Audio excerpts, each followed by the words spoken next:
Во пресрет на големиот христијански празник Успение на Пресвета Богородица или меѓу народот познат како Голема Богородица, за значењето и символиката на празникот ќе разговараме со отец Драги Гаштарски.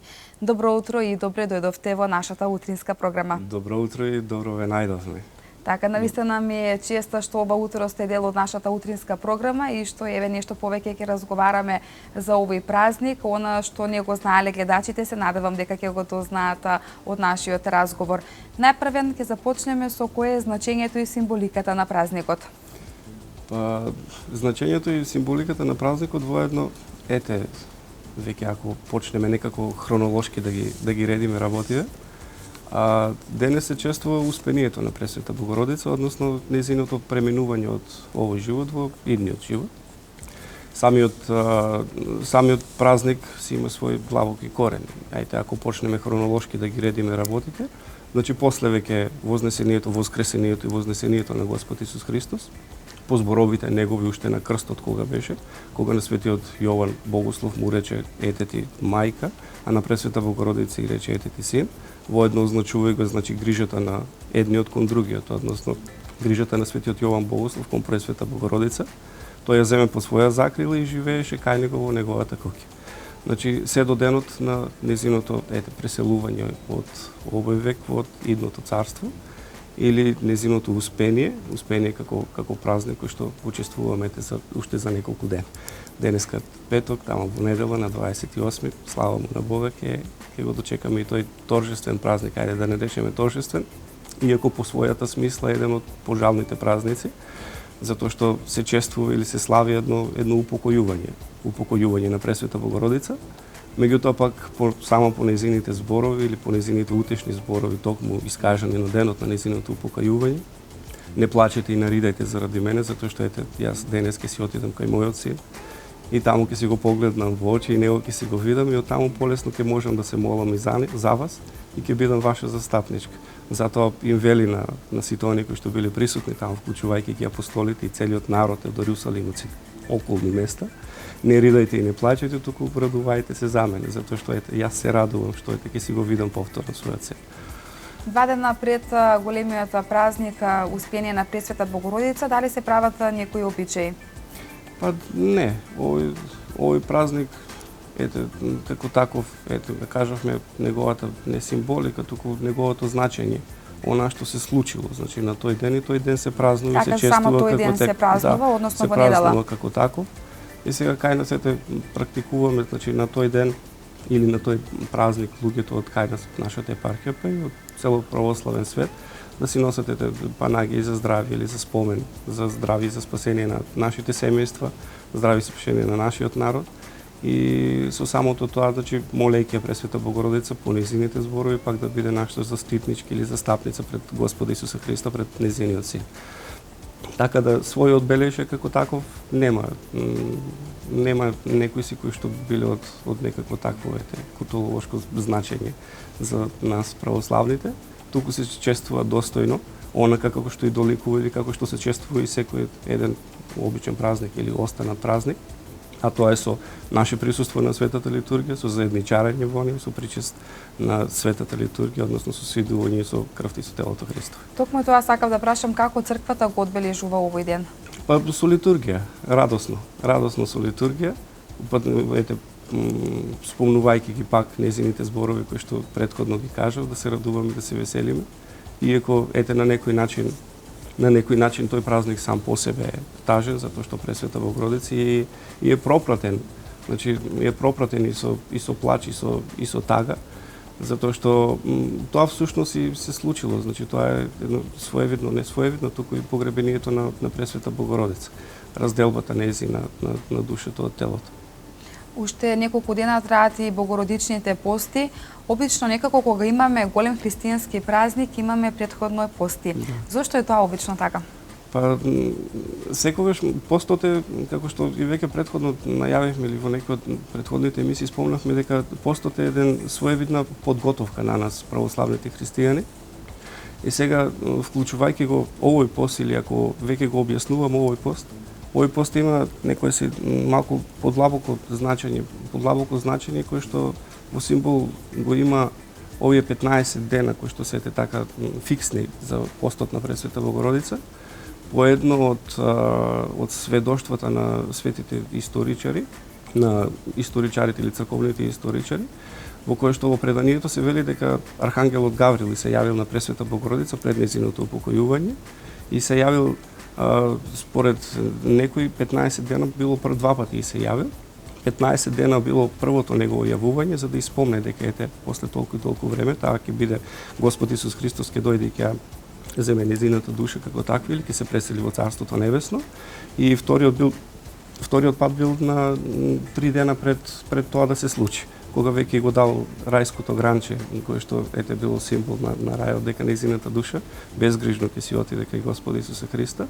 Тоа е рајското гранче кој што светиот апостол и евангелист Јован, оној кој што ја чуваше со текот на нејзиниот живот, ќе го носи или по нејзина заповеди по нејзина по нејзино кажување, да го носи пред одарот, односно пред нејзиниот одар на поворката кога ќе оди на погребението.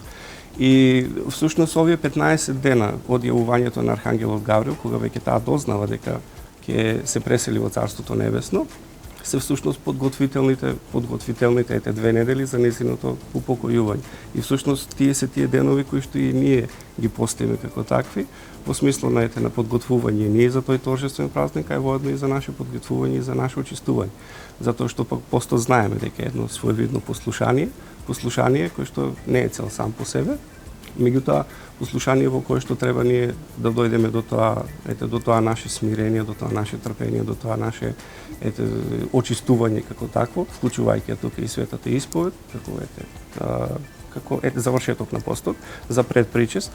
И овие 15 дена и самата Пресвета Богородица, која што често одела на местата и ги посетувала во Ерусалим местата кај што претходно Господ Исус Христос ги поминувал и ги одел, и каде што речиси нонстоп целото свое време од својот живот го поминувала во пост и во молитва, меѓутоа посебно овие 15 дена одела точно во Гециманската градина, таму каде што и Христос се молеше и се молела на Господа Бога за сето тоа помине така за сиот народ и за нејзе, за да помине и за да, иако и претходно, значи се молел за што поскоро да дојде Христос и да ја земе нејзината душа за да си отиде кај него.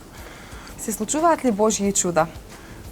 Чуда секојдневно се случуваат во светот, посебно во црквата.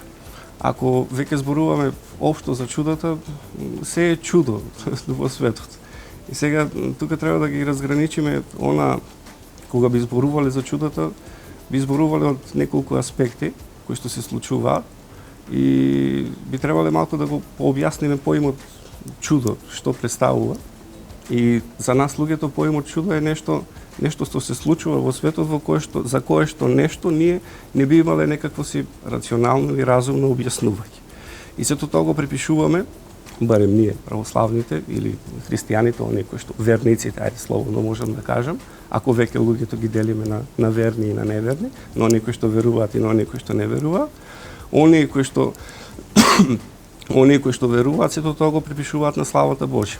Како чудо кој што Господ Бог ни го открил на некој си своевиден таинствен начин, кој што ние со својот разум не можеме да си го објасниме и сето тоа го припишуваме на Божјата промисла и го прифаќаме како нешто кој што треба претходно да не поучи или да не покори или воедно да се исполни славата Господова или пак да се исполни некоја си слава на некој од светителите и мъчениците кој што Господ Бог сака да го прослави.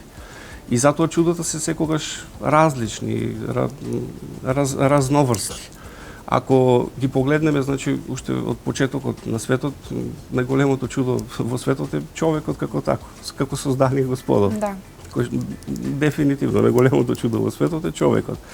Меѓутоа пак ако ги погледнеме чудата кои што се случувале уште во Стариот Завет, за времето на светиот пророк Мојсей, кој што со својот стап го разделил Црвеното море на два дела, кој што направил и извршил безброј чудеса во тогашно време, меѓутоа во тогашно време пак имали и чудеса кои што ги извршувале од другата страна, така да се изразиме, кои што биле се со посредство на ѓаволот или со посредство на тие лукави демони, кои што исто така извршувале некакви си чуда. Значи, ако веќе го карактеризуваме чудото како такво, Меѓутоа пак во денешно време или во времето на Господ Исус Христос, ако веќе зборуваме, тој ги извршил најголемите чуда или најмногобројните чуда кои што навистина постојат во светот. И после неговото воскресението како едно најголемото чудо и чудата кои што ги извршил на луѓето се со цел за нивно исцеление, болните, лекување на болни, слепи или хроми или независно некои што не може да прогледувале, оние што не може да гледат прогледувале.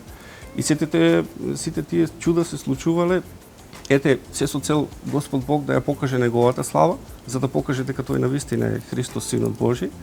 Меѓутоа пак и да покаже дека да се направи нешто добро.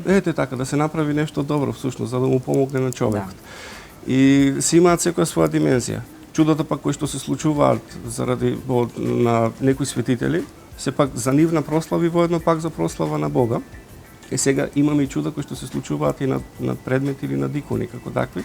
Меѓутоа, иконите кои што сами од себе, од нивната мртва материја, почнуваат да мироточат, односно да течат миро од нив. И безброј се таквите икони. После кои што видовме за чудо сега пред неколку недели мироточеше иконата на светиот Ѓорги Победоносец. И тоа бликаше од неземиро, навистина бликаше. Како го објаснувате вие тоа? Па буквално како чудо, како благодат Господова, кој што се излива на тоа. Сметате ли дека тоа е некој предзнак за нешто што може ќе се случи? Па не, од доменот на тие таквите чуда не. Не, затоа што пак мирото си има своја исцелителна моќ која што помага над болните. И тоа си е некоја благодат на тоа миро кој што преку помазание може да дојде, ако верува човекот, може да дојде до негово излекување. И всушност, барем православните христијани на тоа треба да гледат како некој си лек кој што Господ Исус Христос ни го пушта. Преку светителите, преку мучениците, и со тој лек треба да се ползуваме. И сега, ако веќе правиме муабет за некои си чуда кои што се од друг домен, затоа реков дека треба некако да ги окарактеризираме и да не навлегуваме многу пак во толкувањето на чудата, меѓутоа пак секогаш треба да погледнеме и да сватиме дали тоа чудо е за наша потреба во смисла кој што ќе не доведе до покаяние, во смисла на тоа дека нешто сме сгрешиле, па ќе се појават крстови или всушност кој што беше и чудото во чашка кој што се случи. Да, ќе разговараме и за тоа. Да, чудото во чашка кој што се случи, кој што на дрво се покажа ликот на Пресвета Богородица заедно со Христос во нејзините раце, кој што пак нешто, ако убаво го протолкуваме, се јас не би навлегувал во толкувањето на нештата, меѓутоа ајде вака да кажам, доколку чудото се случи со појава на некој лик, дали на светител, дали на Пресвета Богородица, дали на Христос, или на, независно на што да е, тоа е во вид на икона, некои од светите оци би го протолкувале како тоа како потврда на тоа дека Господ постои. И сега, тоа е веќе, ајде како да би рекол најдолниот степен. Најдолниот степен на човекот во неговиот духовен раст. Значи, ако веќе ние се доведовме до степенот на тоа за да Господ нас преку чудо ни покажува дека постои, значи навистина верата ни е слаба. Навистина верата ни е слаба и навистина дека треба нешто да направиме или да преземеме. Второто објаснување на тоа е дека пак покажување на тие работи дека Господ е пак со нас, дека никогаш не остава, дека секогаш ќе ни биде заштитник и може тоа да е еден вид на нешто кое што можеби ќе се случи како тешка појава или како тешка некоја ситуација, независно, значи не навлегуваме на тоа што може да се случи и како може да се случи. И пак е едно своевидно подкрепа или заштита покажувајќи ни Господ дека не плашете се, што и да се случи, јас секогаш ќе бидам со вас. Она кој што и Пресвета Богородица го кажа на незиното успение на своите апостоли и на верниот народ. Не плачете и не ридете, јас секогаш ќе бидам ваша застапничка и ваша заштитничка пред Господа Бога мојот си.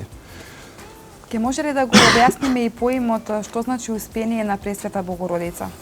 Па, самиот збор успение е црковно-словенски збор, кој што, подразбира свое заспивање, и тоа е превод од грчкиот збор комек или комис, во наше преведено кома. И самиот збор има кај нас може да има повеќе значења, меѓутоа со исто значење, но повеќе зборови да се употребат за него. Значи тоа е успивање, заспивање, почивање. Затоа и ние православните христијани велиме кога некој човек е, ајде условно да кажам, умирање или смрт, не велиме умре, туку велиме почина. Се со цел да ја покажеме нашата вечност. Затоа што човекот не е создаден за да умре, како тако, затоа што смртта како збор кај нас представува некој си крај. Меѓутоа во овој случај смртта не е крај, туку всушност е почеток или премин или заспивање. И ако тоа го објаснуваме со реченица, успение би значило, значи, состојба на човекот во која што душата се разделува од телото. Значи, тоа е успението. Успението претежно се употребува кај Пресвета Богородица, затоа пак што таа и на не би рекол би рекол пак на чудесен начин. Значи нејзиното успение е многу поразлично или нејзиниот премен е многу поразличен од пременот на обичните луѓе. Затоа што знаеме дека таа била света целиот свој живот. И како што без болки го роди Христа, така без болки, значи без болки ја испушти својата душа, односно ја предаде својата душа на Господ Исуса Христа. А зошто токму овој празник се одбележува секогаш на 28 август? Се одбележува точно на 28 август или на 15 август, ајде по стар стил, затоа што токму на тој ден се случило тоа. Значи на 28 август, односно на 15 август, е денот кога е всушност десено или исполнето тоа успение. И сега светите оци, треба да навлеземе во полемиката на календарот, на тоа кога точно всушност се случило тоа, во која година. И светите оци или црковните историчари сите некако различно кажуваат, секој според своето мнение или според своето провидение, колку живеела Пресвета Богородица после вознесението на Христово, после вознесението Христово и колку години останала во живот. И всушност представувал нејзиниот живот или како го живееле. И сето тоа е како сведоштво запишано и во делата апостолски, и меѓутоа и црковните историчари. Некои велат дека Пресвета Богородица се упокоила некаде, меѓутоа сите кога ќе ги земеме сума сумарум, испаѓа дека Богородица се упокоила некаде над 60-та годишна возраст. И сега нејзиниот живот бил од 15 па до 20 години после вознесението Христов.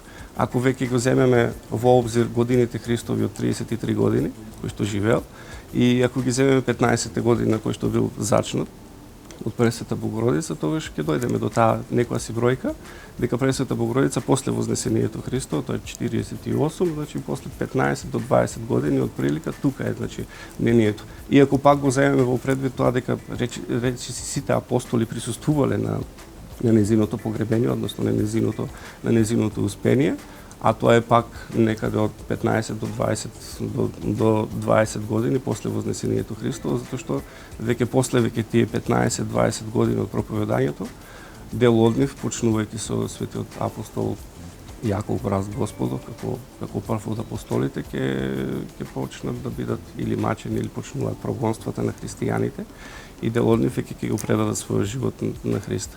И сега, земајќи ги, значи, во обзир сите овие години, се случило токму, значи, на 15 август, односно на 28 по нов стил, и затоа и до ден денес се чествува како таков. И сега неговото празнување како торжествен празник почнува некаде дури од 6 век. За времето на царот Маврекли или така некако беше, за времето неговото владење, кој што владеел од 580 до 605 година. Меѓутоа тогаш веќе христијанството од 3-тиот, односно од 4-тиот век, веќе ја добива својот подем или тој златен период на слободно изразување, на слободно празнување, и чествување на празниците или на случаите и ситуациите кои што се случувало и нивно воедно подсетување. Меѓутоа тоа не значи дека пак предходно, значи во предходните векови, самите христијани не се спомнувале за денот. Значи спомнувањето и чествувањето на тој ден почнало, значи уште наредната година после успението на Пресвета Богородица. Меѓутоа торжествено, како соборно, како такво, значи почнало дури после некаде 6 век. Се вели дека мајката Божја е заштитничка на бремените жени, на леунките, на децата, на семејството. Да ни објасните нешто повеќе за ова. Како мајка. Така, точно како мајка. Како мајка. Знаеш, она секогаш на човек кога му е најтешко, независно дали е дете, па дури и постар човек, ако му е нешто тешко, ќе рече офле ли мајко. Сите викаат така, по мајката е барат. Сите барат мајката и сега тоа е разбирливо. Знаеш, она е мајка која што навистина човекот барем и така и се чувствува, а тоа е си и благодата Божја. Тоа на кој што најмногу може да не разбере секој еден од нас се нашите родители, односно нашата мајка како таква. И затоа и самиот човек секогаш се приопштува кон молитва, кон Пресвета Богородица, се со цел и почитувајќи ги пак и нејзините зборови, и во пракса тие се потврдуваат дека таа ќе ни биде најголемата застапничка и најголемата заштитничка. И затоа се смета, значи, како застапничка и заштитничка не само на мајките, на родилките, туку и на целиот човечки род. Најголема заштитничка на светот, најголема затоа што мајчинското срце е тоа кој што човекот или своите деца ги разбира во потполност, ги знае сите нивните шкоти.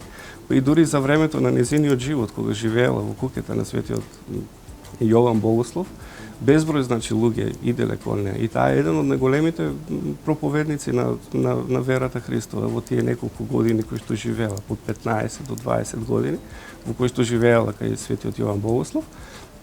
И ја проповедала самата вера, почнувајќи дури од слигувањето на Светиот Дух врз апостолите. Значи, таа е таа кој што им го предала живото слово за детството на Христос, за раѓањето негово, за чудесното нејзино зачнување, за сите други работи, им ги предала на светите апостоли, а воедно и на слигувањето на Светиот Дух. Светиот Дух бил и тој кој што слегол врз нејзината глава. Врз нејзината глава и таа, иако светите оци велат дека таа прими најмногу. И сето тоа го толкуваат, вели, затоа што таа прими најмногу, вели, затоа што таа беше најголемиот сад помеѓу апостолите кои што стоеа таму. Знаеш, кој има поголем сад, тој повеќе ќе прими. Христос дава во изобилство, отпушта на сите, односно Бог дава во изобилство на сите, па кој колку може толку прима. И го проповедала и самата, значи, Словото Божие, и таа била самата своевиден апостол како таков. Меѓутоа и помагала на луѓето. Дали со совети, дали со чуда, дали болни лекувала и сите тие останати работи и целиот тој нејзин живот бил навистина пропратен со пост, со молитва. И ако ги погледнеме оние сведоштвата на светите оци, барем на оние кои што ја познавале, на светиот Диониси Ариопагит и на светиот Лазар, кој што бил епископ четвородневниот кој што го воскрес, тој бил епископ на Кипар. И ајде да спомнеме и за тоа, зашто се Пресвета Богородица е како покровителка или игуманија на Света Гора. И тоа е еден момент од нејзиниот живот, кога веќе настанале тие тврди голења на христијаните, се јавил ангел Господов, а и било пак по покана на барем светите историчари, така го објаснуваат тоа, било покана на епископот Лазар за да ја види Пресвета Богородица, зашто тие били некој своевиден род помеѓу себе. И по негова покана, а и при случувањето, при сплетот на околностите, светиот Јован ја земал Пресвета Богородица, се качиле на бродот и почнале да пловат на кај Кипар за кај него. Меѓутоа по чудо Божјо, затоа што и самата таа барала од Бога да и се даде некоја си област во која што ќе може да проповеда. И кога фрлале коцка светите апостоли за тоа каде на која страна да отиде, тоаш и таа фрлила коцка и се паднало да проповеда во Грузија. Меѓутоа и се јавил архангел Гаврил кога веќе требало да отиде и рекол: Господ, има други планови за тебе, тоа може, вели, таму на крајот да го исполниш. И нејзината проповед по промисла Господова, нејзиниот брод дувнал некој си силен ветер и застанал токму на полуостровот Атос, односно на Света Гора. А во тогашно време полуостровот Атос било едно збиралиште на многу демони. збиралиште каде што се почитувале многу богови, каде што се почитували и се принесувале многу идоли, се почитувале жртви, затоа што и цел свет речиси бил таков идолопоклонник. Меѓутоа таму биле најголемите темпови или храмови изнаправени на тие нивни богови. И за некој си чудо Господу, иако биле собрани сите луѓе таму и принесувале те жртви или се молеле на тие богови, почнале да извикуваат самите тие нивни богови, односно демоните, одете сите на брегот, вели, затоа што мајката на Господ Исуса Христа стаса на островот. И тогаш сиот народ се зачудиле, знаеш, она како тоа и боговите и самите богови се поклонуваат на мајката на Господ Исус Христос. И кога се симнале долу, ја виделе нејзи и веќе таа ја почнала својата проповед за да кажува на кого е мајка, на кој е Господ Исус Христос, и на тој начин, значи, речиси биле покрстени сите луѓе кои што биле таму, и тогаш таа ја дала својата закрила над полуостровот Атос и рекла дека ете, јас секогаш ќе бидам покровителка и заштитничка на овој остров, тука секогаш нека пребива мир и од тука нека произлегува таа благодат или таа вера која што како чиста, како несомнено чиста на православието или општо на христијанството. И отпосле веќе кога завршила таму, отишла кај светиот Лазар, се виделе со нив и пак се вратила во Ерусалим, чекајќи го пак денот на незиното успение, односно на незиното пренесување на душата на кон Христа Бог. Оно што ме интересира и што сакав да ве прашам, мајката Божја е мајка на Господ Исус Христос, но како е зачнат Исус Христос? Знаеме дека тоа еден светчин не е зачнат како што на чудесен начин. На чудесен начин. И јас не би обширувал, значи тоа е чудо кое што се случило и како што вели светиот Јован Златоуст, немојте вели да си ги впуштате умовите грешни ваши во такви размислувања како е зачнат Господ, затоа што вели секако ќе погрешите. Значи прифатете го тоа како чудо Божјо, како светчин. Да, како светчин, кој што светиот Дух слезе врз неа, се овоплоти Господ Бог, го прими своето телото човечко како такво и се роди од нас. Како настане и што настане, значи тоа воопшто не би ниту сакале да навлегувале, меѓутоа е како чудо Божјо. Силата, како што велат зборовите на светиот архангел Гаврил. И ете силата на Севишниот ќе те осени и од тебе ќе се роди дете кој што ќе се нарече Спасител, односно Христос Бог. Така. Тоа е суштината. И јас секогаш ги почитувам зборовите на светиот Јован Златоуст и никогаш не би навлегувале на тоа како се случило и што се случило. И сега човекот како тако со својот разум секогаш е радознал. Радозналоста, меѓутоа пак ако појдеме од таа радозналост, тогаш радозналоста или доведува до многу лоши последици. Знаеме дека Ева беше радознала за тоа каков е плодот во вкус, па во вкус и ја прекрши заповедта Божја. Адам беше исто така радознал или желен, затоа што претежно гордоста први се јавува кај мажот, иако пак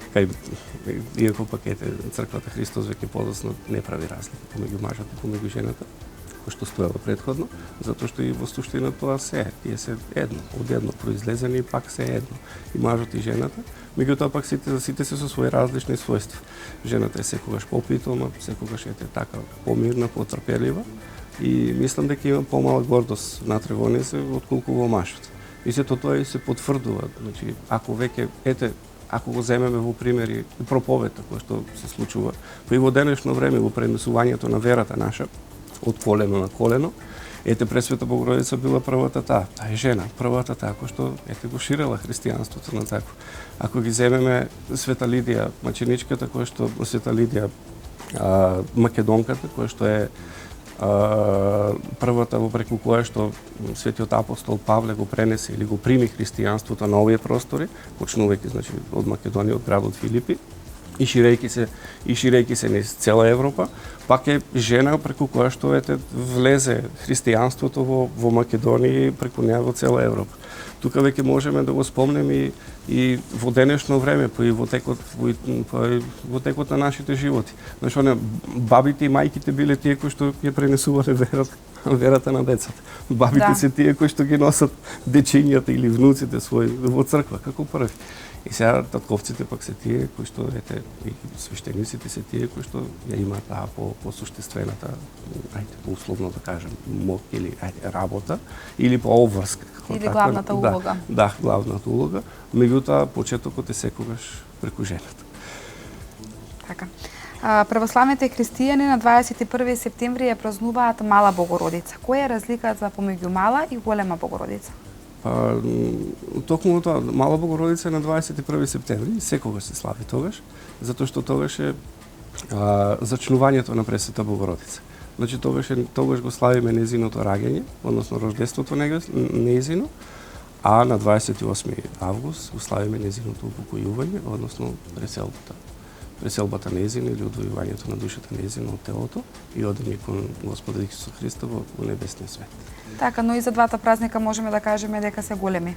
Па да, дефинитивно. Значи, тие се и двата своевидни радосни. На едното го славиме незиното раѓање, незиниот роден ден, а на другото го славиме па незиното преселување. Големи се во својата суштина затоа што тие имаат големо значење за нас христијаните како такви. Пресвета Богородица е мајка на нашиот Бог. Пресвета Богородица е наша заштитничка, наша застапничка и мислам дека достојно секогаш треба да се чествува и да се торжествува затоа што таа е единствената надеж, таа е надеж на безнадежните, како што вела, таа е утеха на неутешените. Таа е мир на немирните. Така и кога се молиме го спомнуваме незиното име секогаш. Па да, дефинитивно. Постои едно предание во тоа, сите ние имаме домашни слави. И сите, ако барем веќе, јас барем од пракси, од искуство, го знаеме, тој обича велико име Света Тројца, Пресвета Богородица, да. Помагај нас. И сега го прочита тоа кај светиот Јустин Поповиќ, Келиски, во житието, што е за Пресвета Богородица, за незиното успение.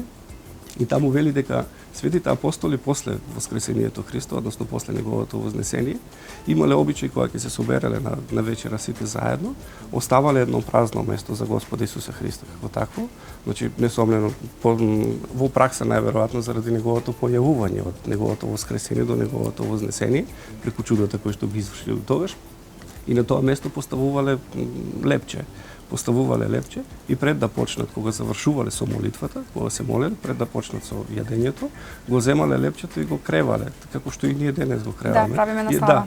Правиме на слава и велиме велико име или големо име, тоа на Света Тројца.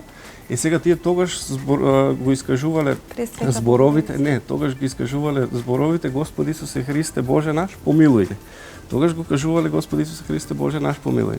Меѓутоа, после третиот ден на успението на Пресвета Богородица, иако присуствувале сите апостоли, меѓутоа светиот апостол Тома не присуствувал на незиното успение, се со промисла Божја и бидејќи сите веќе се поздравиле со незе и се опростиле со незе, тој дошол веќе на третиот ден и таа веќе била ставена во гробот каде што почивале во Маслиновата гора, каде што во Маслиновата гора, таму била гробницата на незините родители, светиот Јоаким и Јана, праведните, и воедно и на незиниот заручник, светиот праведен Јосиф. И незиното тело било положено таму, излове гробот во Карпа, бил веќе запечатен каменот. И светите апостоли сите тие 3 дена, значи 3 дена, стоеле пред гробот и таму вознесувале молитви. Се молеле пак на Пресвета Богородица кон Господ Исус Христос.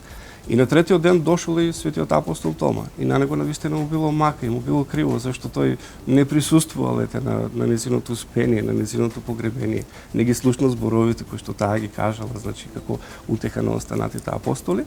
Меѓутоа пак отпосле се покажало дека тоа било навистина за промисла Божја и изразил голема желба, значи во солзи и во ридање, да му го отворат гробот за да може и тој да се поздрави со нејзе. Ето тоа последно целивание кој што и ние го практикуваме денес, да го изрази кон нејзе кон Пресвета Богородица. И тогаш кога го отвориле гробот, влегне внатре, меѓутоа внатре ги нашле само незините одежди со благоухан мирис, од кој што излегувала таква убава божествена миризба, плаштаницата која што била таа положена таму, меѓутоа незиното тело го немало. И тоа е веќе доказ дека Пресвета Богородица, Господ Исус Христос ја воскреснал и незиното тело, заедно значи со незината душа, било превознесено на небесата и седи од десната страна на незиниот син. Како незин, како негова мајка. И светите апостоли веднаш после тие 3 дена кога веќе се вратиле дома, пак седнале на вечера, го поставиле исто лепчето кое што си го поставувале за намирникот, односно за Господ Исуса Христа. Меѓутоа во моментот кога го кревале велико име Света Тројца, во моментот кога требало да кажат Господ Исусе Христе помилуј не, ги погледнале, ги покренале очите нагоре и во тој момент ја виделе Пресвета Богородица. И така дека Пресвета Богородица во тој момент ја виделе Пресвета Богородица заедно, значи воскресната со своето тело и со својата душа, со славата на ангелите носена на престолот. И тогаш рекле Пресвета Богородица помагај нас. И од тогаш ете тоа останало така е останато и така се прави и на славите. Така. Очекувате ли голем број верници во недела да ги посетат храмовите? Па се надеваме, очекувате ли. Очекуваме дека сите ќе дојдат. Дека сите барем оние кои што се крстени, кои што чествуваат Пресвета Богородица како нивна заштитичка, а нема човек кој што не ја сака Пресвета Богородица, нема човек кој што не се помолил на Пресвета Богородица и нема човек на кој што Пресвета Богородица не му помогнала. Така да, очекуваме сите да дојдат, торжествено да го прославиме празникот. Очекуваме оние кои што се православни христијани, кои што си постеле, да се исповедаат, да се покајат за своите прегрешенија, да се причестат со телото и со крвта Христови и после на едно заедно собиралиште на таа небесна радост на литургијата која што ја чествуваме, заедно да го прославиме нејзиното успение. Така, кога ќе започне литургијата, дали тоа ќе биде рано наутро? Вака сега, овие веќе 3 дена, значи и денес, затоа што Велес имаме црква која што е посветена на успението, Света Богородица, која што е посветена токму на успението на Пресвета Богородица. И знаејќи, значи имајќи во предвид дека навистина цел народ, цел Велес и од околијата, значи доаѓа во храмот и се поклонува нејзината плаштаница која што во саботата вечерта ќе биде изнесена. Меѓутоа, со таа цел, со благослов на неговото високо преосвещенство митрополитот наш Повардарски господин Агат Ангел, вечер ќе отслужиме, значи вечер зборувам за денес во петок, вечер со почеток во 19 часот, ќе отслужиме еден молебен, вклучувајќи од тук еден акатис кон Пресвета Богородица.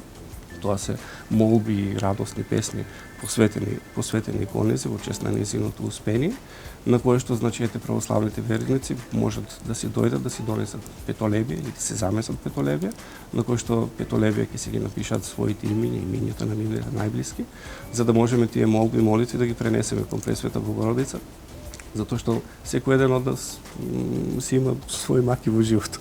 Си има свој маки во животот, да се помолиме. Дали за нашите гревови, дали за нашите болни доколку ги имаме за самите себе си, за да Пресвета Богородица биде наша заштитничка и наша застапничка пред Господа Исуса Христа.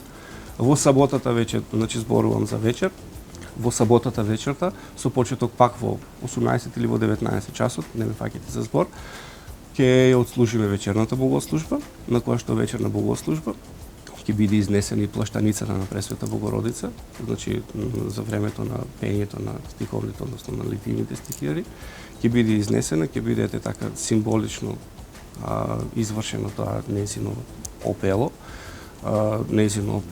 и ќе биде поставена плаштаницата на средината на храмот, на кој што православните христијани ќе можете во чест и во спомен да си ги кажат своите маки, своите молитви кон Пресвета Богородица на нејзината плаштаница и воедно символично да го дадат тоа она за кој што светиот апостол Тома плачел, тоа последно целување, да целиваат нејзината плаштаница и нејзиното тело кој што ќе биде изобразено на плаштаницата.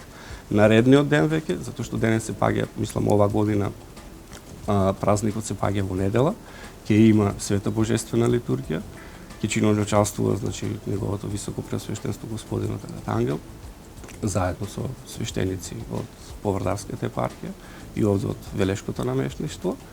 Ќе се отслужи таа литургија, ќе биде со почеток во 8 часот, 8:15 веќе, мислам дека ќе биде пречекот на архиерејот. И на таа литургија, значи, ќе можеме сите да се причестиме со телото и со крвта Христова, да учествуваме торжествено, а воедно и пак да се поклониме на плаштаницата која што ќе стои, значи, за целото време на литургијата овде на средината на храмот. Така. Јас ви благодарам за денешното гостување. Се надевам дека гледачите има прилика да дознаат нешто повеќе за значењето и символиката на празникот Успение на Пресвета Богородица. Ви благодариме многу на поканата. Господ Бог ете и Пресветата Мајка Негова секогаш нека бидат наши заштитници, наши застапници. Нека ни помагаат секогаш во нашите тешки денови. Нека ни поучуваат и водат во нашите животи. Нека ни даваат и смирение и трпение, затоа што во овие денешни времења мислам дека тоа ни е најнеопходно како такво. А воедно е ти преку сите тие чуда кои што и во денешно време се случуваат, а и сите тие празници кои што ние ги чествуваме, пак да ни покажат дека навистина ние сме луѓе кои што сме создадени за во вечноста и воедно да ни покажат за да почнеме и така да живееме и воедно и да сватиме дека нашиот живот не е само овде на земјата, туку продолжува на небесата, а таму ќе биде вечен. Значи, ако тука е веќе со некој си одреден или определен термин, најде со условно кажано, како што вели псалмопевецот Давид, дните на човекот се на неколку 70-80, па здраве Боже на колку што може да до 90 или 100 години ако некој доживее. Меѓутоа и тоа е време кое што се брои. Меѓутоа вечноста горе не се брои, затоа што душата на човекот е вечна и затоа да внимаваме душите своји да си ги запасиме. Како што вели светиот апостол Павле, каква полза е на човекот ако го придобие целиот свет, а на душата своја и на пакости. Никаква полза. Да не живееме за овој свет, туку да живееме за овој вечност и за овојдниот. И на тој начин ќе покажеме, па и со дела и со зборови дека сме навистина православни христијани. Оние кои што треба да го шириме и воедно едни како апел дека сите сме ние и апостоли и не само свештениците, туку и сите останати треба да шириме верата, почнувајќи значи како што бабите нас ме учеа, мајките, татковците и сите останати и сето тоа навистина да биде од колено на полено. Затоа што секое време си носи своја потешкотија. Секое време си носи своји падови, своји искачувања во однос на тоа колку верува и како верува човекот. И секое ново раѓање е всушност нов почеток. Детето кога се раѓа треба од почеток да му се објаснува за верата. И најдоброто објаснување за верата е затоа што децата како такви се еден сунгер кој што се прима. Так. И преку човекот најдобро учи преку гледање и преку дела кои што тие до него го извршуваат. И затоа треба да бидеме и ние како православни христијани, тоа што вели Христос, по делата ќе ве познаат дека сте христијани, по делата да се познаваме и на тој начин значи и нашите деца да ги учиме православната вера. Да помагаме на луѓето да си чуваме верата, да си го прошируваме знаењето за нашата вера, затоа што мислам дека знаењето на нашата вера не е баш на некој си завидно ниво, меѓутоа тука сме ние, тука се свештениците, тука се архиереите и епископите кои што секојдневно можат да научат и да не поучуваат.